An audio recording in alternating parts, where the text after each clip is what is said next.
Il était une fois une petite fille qui avait toujours une cape rouge, si bien qu'on la nommait le petit chaperon rouge. Ce jour-là, sa maman dit au petit chaperon rouge: «Ta mère grand est malade, porte-lui une galette et un pot de beurre.» Et elle ajouta: «Surtout dépêche-toi et ne parle pas aux gens que tu ne connais pas.» La fillette embrassa sa maman et partit. La grand-mère habitait à l'autre bout du bois. Le petit chaperon rouge s'engageait sur le chemin quand elle entendit des pas. Apeurée, elle s'arrêta. Un grand loup gris surgit. «Bonjour, charmant enfant», dit-il aimablement. «Où vas-tu comme ça?» «Un loup, ce n'est pas des gens», pensa le petit chaperon rouge. Aussitôt, elle répondit: «Je vais voir ma mère grand.»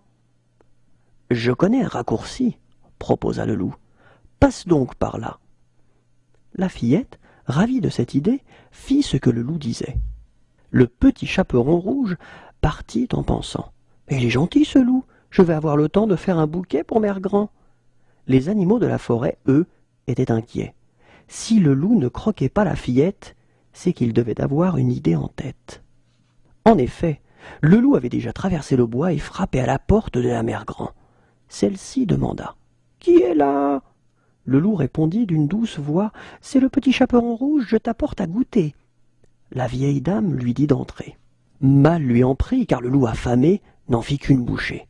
Puis il mit son bonnet, ses habits de nuit, et se glissa dans son lit. Le petit chaperon rouge arriva et frappa à son tour. «Entre donc, ma chère», dit le loup d'une voix de grand-mère. La fillette s'installant près du lit: «Mère grand, chez toi on n'y voit pas bien clair, puis-je allumer la lumière?» «Tu as changé», ajouta-t-elle étonnée. «Que tu as de grands yeux.» Le loup répondit: «C'est pour mieux te voir, mon enfant.» «Tu as de grandes oreilles», insista le petit chaperon rouge. Le loup répondit encore: «C'est pour mieux t'écouter, mon enfant.» Mais quand la petite fille ajouta: «Oh, et tu as de grandes dents», le loup cria: «C'est pour mieux te manger.» et il la croqua. Rassasié, le loup voulut s'en aller. Mais il avait du mal à digérer et préféra s'arrêter pour se reposer dans la grange juste à côté. Il était si somnolent qu'il ne vit pas les animaux de la forêt entrer juste derrière lui, et encore moins le piège qu'il préparait. Le loup allait faire la sieste quand une grande fourche lui tomba sur la tête. Il s'écroula dans le foin, assommé. Les écureuils et les lapins attrapèrent le loup par la queue et tirèrent de toute leur force pour le soulever. Il suffit ensuite aux animaux de secouer le loup, la tête en bas, pour faire tomber le petit chaperon rouge et sa grand-mère.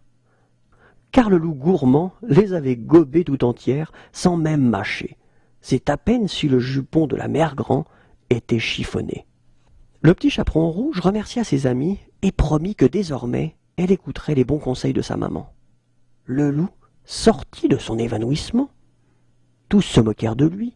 «Ah, toi le grand méchant, va-t'en et ne reviens jamais!»